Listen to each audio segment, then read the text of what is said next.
What's up, gang? Carolina Jackpot time coming at you. It is Sunday evening. It's a little past 5 o'clock, and I want to reflect and look ahead, kind of both at the same time in this video.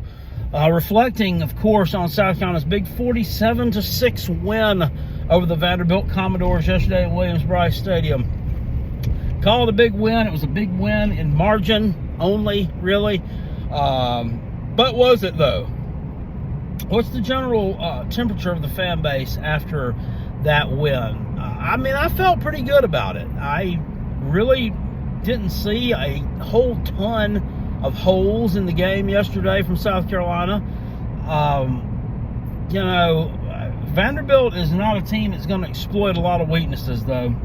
They just, man, I was surprised that we were able to roll over them that easily. I think the spread on the game was 14. And I mean, at the same time, while South Carolina did beat them by margin, more so than any team that they've played in the SEC this year, they always kind of seem to bring a little bit of fight. Yeah, even like against the game against Georgia, I mean, they punched him in the mouth. They scored first there. They refused to die against Kentucky. They were down big early, kind of came back and made the score at the end of the game look like it was somewhat competitive. The game against Auburn, they kind of came back in that one a little bit, made it look somewhat competitive, I guess. But this one, we just clotheslined them early, had a 13-0 lead on them at halftime, and then in the third quarter, the floodgates just opened up, and South Carolina just took over that game in a massive way. Spencer Rattler with a huge day, about 350 yards through the air. Xavier Leggett, a huge day receiving as well.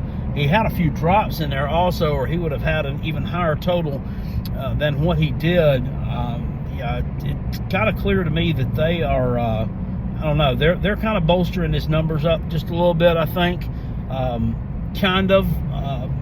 to remedy the situation in that he missed a little bit of time a few weeks ago, and he's been a workhorse for South Carolina this year. He has absolutely been a wagon. If not for him, I dare say, where would this offense be? And where would the team be? They would be in some pitiful shape for sure. After losing Juice Wells, he has really stepped up big time. And, we saw him kind of start to step up big time last year towards the end of the season. He's always kind of had issues with drops, and he's done a lot to correct that this year. Still, like I said, a couple of miscues there on that in terms of the drops, but overall, just a great game there. I thought Mario Anderson, his stat line ended up looking good because he rushed for like a 75-yard touchdown, I believe it was. But he finished just north of 100 yards for the day. We really didn't run the ball real effectively against Vanderbilt. Juju McDowell lost for the season yesterday, broke his collarbone, and I mean, he was starting to kind of emerge as a little bit of a playmaker out in space for Carolina. So losing him is not going to be a good thing, especially when you consider Dakereon Joyner has been banged up as well. So that running back room has gotten real thin real quick. So we'll have to see what happens with that. Maybe Dakereon Joyner will be back for the Kentucky game. But Mario Anderson is definitely running back number one by a country mile, and it's not even close. Dakereon Joyner just, he's just not very good. He's not a very good running back. He's serviceable to stick in there when you need some short yardage. He can maybe pick that up for you, but other than that, he's not going to really get a whole lot done. And I don't mean to speak ill of the guy. I mean, I like him. I mean, he's a likable player, but he's just not running back one material in any way, shape, or form. Love to see Lenore Sellers get in there in the fourth quarter. I wish that he had gotten in there. I wish he'd gotten in there at the end of the third quarter myself, and we got to see a little bit more work from him. But Rattler's day wasn't done. Norris got in there with 4 minutes left, and he quickly showed off those feet and legs. 36-yard touchdown run, a very elusive type quarterback. He's going to be a really good player at South Carolina. I can't wait to see him suit up next year, assuming that he's going to be QB1 for South Carolina. I really don't know. I really don't know who else you could bring into that conversation. But he's going to be a good player, and he's going to bring an interesting and different dynamic that a lot of teams may have trouble preparing for, because they're not used to seeing this from South Carolina. So kudos to Lenore Sellers. He's the man, and I'm looking forward to really getting to watch this guy play a lot next year. And I know the Clemson fans out there are saying, here's the next savior, blah, blah, blah, blah. That's what they like to spout off when South Carolina's changing quarterbacks, or they're ushering in a new starting quarterback. This one's going to be the savior. No, he's not. He's just going to be the new fucking starting quarterback. I mean, every time they switch a player out, I don't say, here comes the next savior. So dumb. Speaking of them, we got them after Kentucky. I wanted to talk about Kentucky a little bit. Some things I didn't like against Vanderbilt.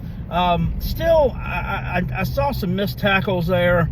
I saw, not being able to get ball carriers down at initial point of contact. Some of their ball carriers are running through tackles just a little bit. And it wasn't anything just, pants shitting awful. But you also have to take into account who you're playing. And you can do things against Vanderbilt and get away with it that you're not going to be able to get away with against Kentucky. You're not going to be able to get away with, certainly, against Clemson.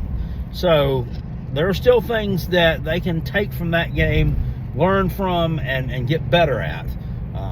I thought Shane Beamer handled himself pretty well in the post-game press conference. I mean, I'm sure he's read the press clippings, and I'm sure he's listened to the blowback he's gotten from the Pollyanna do-wop feel-good bullshit, calling the fans out, just making kind of a general horse's ass of himself the past few weeks. I mean, all year, really, in post-game press conferences, in Tuesday press conferences. I mean, we're sick of the product that we've been seeing on the field. We're not happy with it. We don't like losing. Nobody likes that. No fan base likes that, Shane. So, yeah, we don't like losing. We don't like close wins against teams that we're better than, that we should blow out. And if we don't get excited about the fact that you're celebrating those wins, then so be it. You're going to have to do better and start winning some more important games against teams that you should be beating. Point blank. You're going to have a big year in the transfer portal. You really are. You're going to have a big offseason in the transfer portal. I really, really hope you guys have started cultivating that thing right now. Number one, you need to be getting some defensive players in there. We need some playmakers. Spencer Rattler is he's a playmaker. Mario Anderson, to some degree, is a playmaker. Xavier Legette, obviously, a playmaker on the offensive side of the ball. We don't really have right now a lot of playmakers on the defensive side of the ball. There's not a lot of guys there that are going to step up, and they're going to be able to provide you that leadership and that big stop when you need it. You just don't have that right now, so you need to either find yourself a playmaker on this team and cultivate them as such, and more preferably, go out to the transfer portal and find someone. You need to find some linebackers. You need to find some defensive backs. You need to find all that. And you also need to be bringing these people in and talking to them right now with the premise that, letting them know that there's going to be staff changes on the defensive side of the football.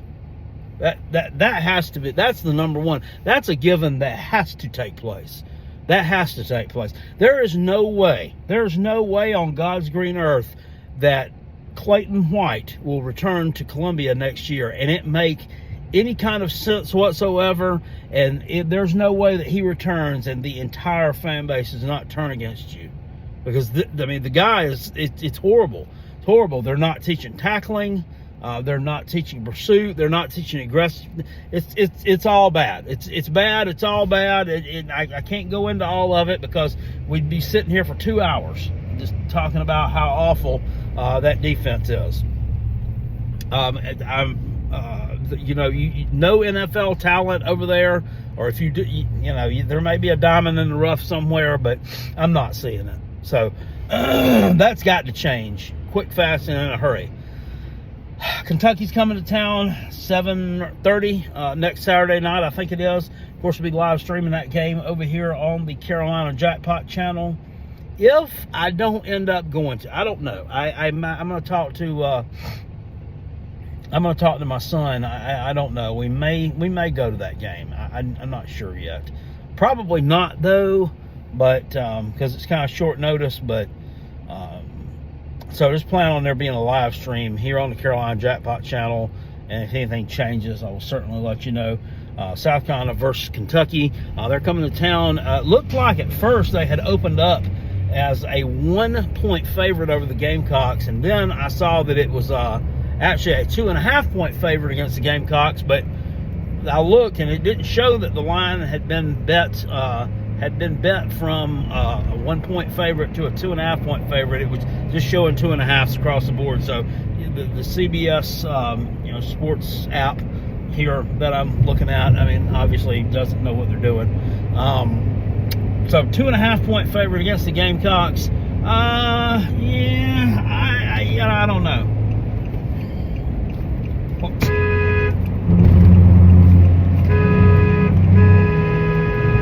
Fucking asshole. Goddamn Tesla. Fucking, Might see a little bit of a road trade moment here. Anyway, 2.5-point favorite, kind of a little bit disrespectful to the Gamecocks, but it's not like they haven't earned it this season. They have not played especially well against teams that can run the ball well, and that's probably where that's coming into play at. I don't know if they, Devin Leary's not a good quarterback. The guy's just not. He's struggled throwing the ball this year. So I don't know if the odds makers think, well, he may have a breakout game against South Carolina's secondary because it's awful. So who knows? But they are, as of right now, a 2.5-point favorite against the Gamecocks. I would kind of expect the public money to come on South Carolina, being that that's a home game, being that it may, it's at night. I'm getting confused about the Clemson game too.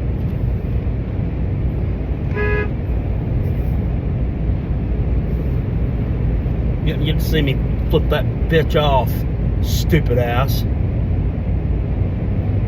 I don't like to flip off a woman, but she's a fucking asshole.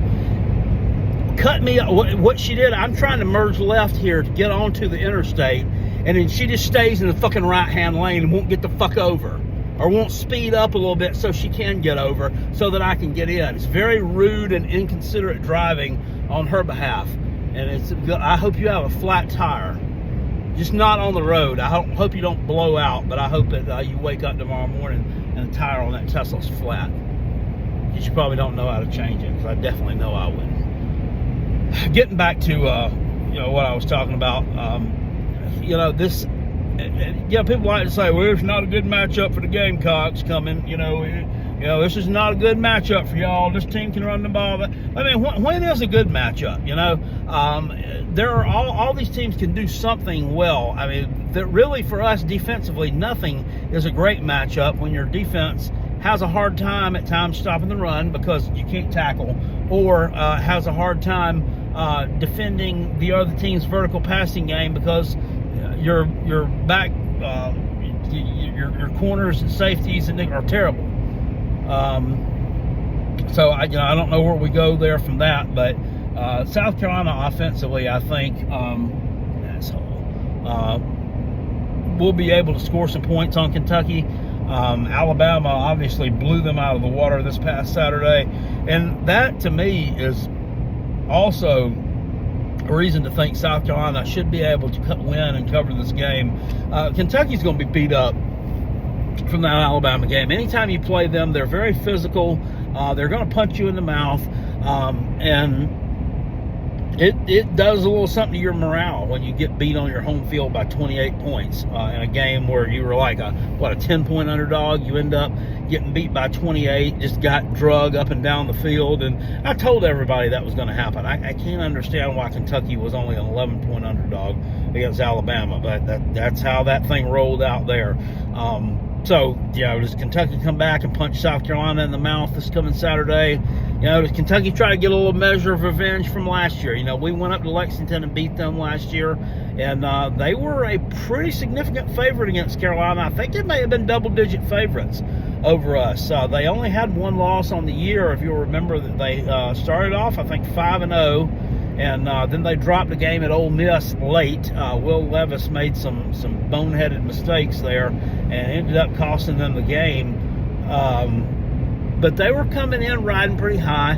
Will Levis, of course, had gotten injured, and he did not play against South Carolina. We played against the freshman Kaya Sharon, who I was calling K. Sarah at the time.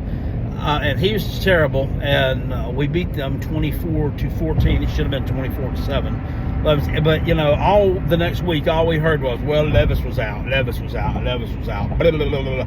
Levis was out. And I understand that, and I'm not real big on the there's 85 scholarships there for a reason. So everybody should have multiple depth, and this next man up should be just as good as the guy that fell before. No, that doesn't count with linebackers, offensive linemen, cornerbacks. That's not going to be the way that it is. There's a reason that guy is starting and that guy is not starting. But backup quarterback, if you don't have someone cultivated to be a somewhat serviceable backup quarterback, you're not going to go very far. Because it's a very injury-prone position. You're taking a hit on almost every play, so they're very prone to getting hurt. And Kentucky didn't have anyone cultivated. That guy looked like he'd never seen a football before, and that's not our fault. It's not our fault that you didn't have him ready to play. You should have known that Devin Leary was not a man of steel. That he's just an indestructible dude that's going to go out there and play you for 4 quarters every single game. It's just dumb. So we beat them with that terrible backup quarterback. I don't know, how what their temperature is on that coming into this game, but I'd be coming in looking to stick it to us a little bit, but I'm not sure that we do. There was much ado there made about Mark Stoops making the offhand comment last year. I think it was around the media days time for the 2022 media days. About Shane Beamer's little video that he did. It used to be my profile picture on X.